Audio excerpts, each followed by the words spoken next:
Hello friends, আমি শুভম। আপনারা সবাই জানেন যে আজকে মেসির আসার কথা ছিল কলকাতায়। শাহরুখ খান এসেছিল সল্টলেক স্টেডিয়ামে, তার যাওয়ার কথা ছিল এবং তিনি সেই কথা মতো যান সল্টলেক স্টেডিয়ামে তার ফ্যানদের সঙ্গে দেখা করতে।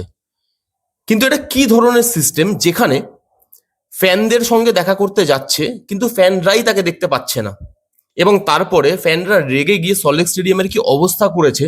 আপনারা যদি না জেনে থাকেন, আপনারা খবরের চ্যানেলগুলো খুলুন, ইউটিউবটা একবার খুলুন, আপনারা দেখতে পাবেন যে সল্টলেক স্টেডিয়ামের কি অবস্থা করেছে। পুরো ম্যাসাকার অবস্থা। চেয়ার ভাঙচুর করে, বোতল ছুঁড়ে, একটা ইন্টারন্যাশনাল এত বড় স্টার, এত বড় প্লেয়ার, লেজেন্ড প্লেয়ার, সেই মানুষটা আজকে কি স্মৃতি নিয়ে গেল কলকাতা থেকে।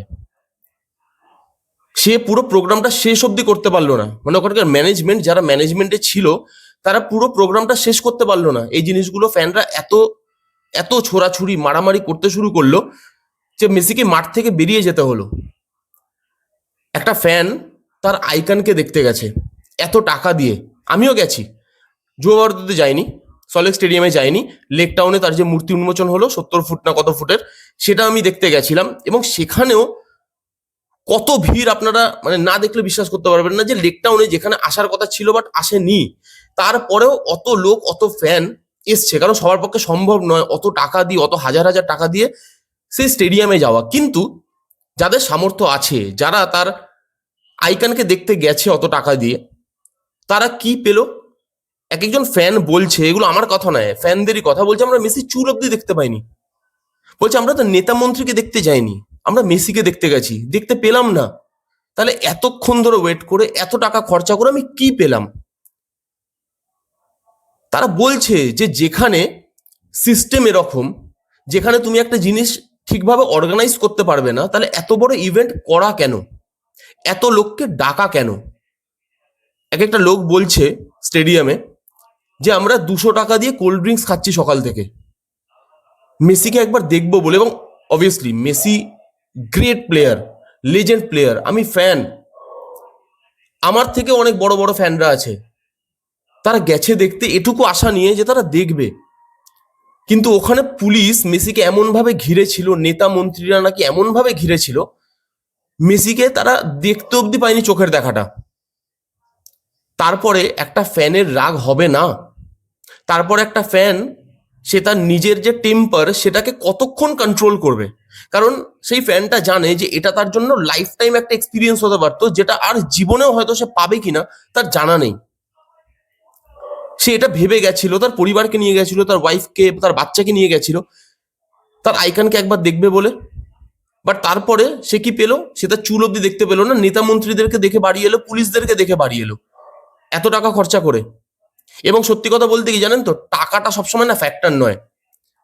একটা মানুষ যাচ্ছে তার আইকনকে দেখতে, তার কাছে টাকাটা হয়তো অতটা ম্যাটার করছে না, কিন্তু তার কাছে এক্সপিরিয়েন্সটা, তার কাছে মোমেন্টটা, সেটা ম্যাটার করছে।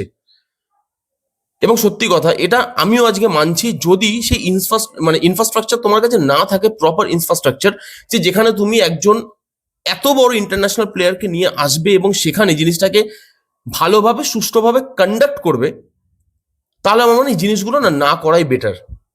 মানুষকে আশা দেব, তারপরে মানুষ কিছু দেখতে পাবে না, তারপরে এখানে জিনিসপত্র নষ্ট করবে। এবং আজকে অডিয়েন্সকে অনেকে দোষ দিচ্ছে যে তারা ভাঙচুর করেছে। আমি সেই জিনিসটাকে সমর্থন কিন্তু একদম করি না, বা সাপোর্টও করি না।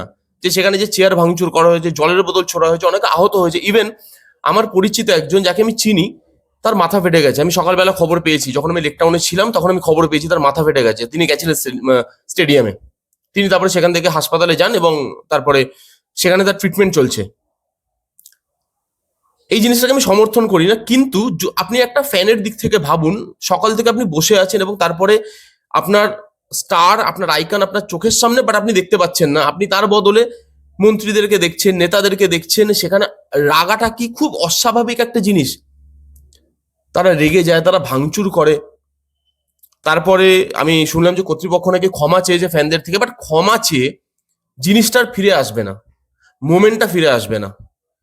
এটা খুব লজ্জার একটা বিষয় যে আমাদের কলকাতায় এই জিনিসটা সম্মুখীন হতে হলো।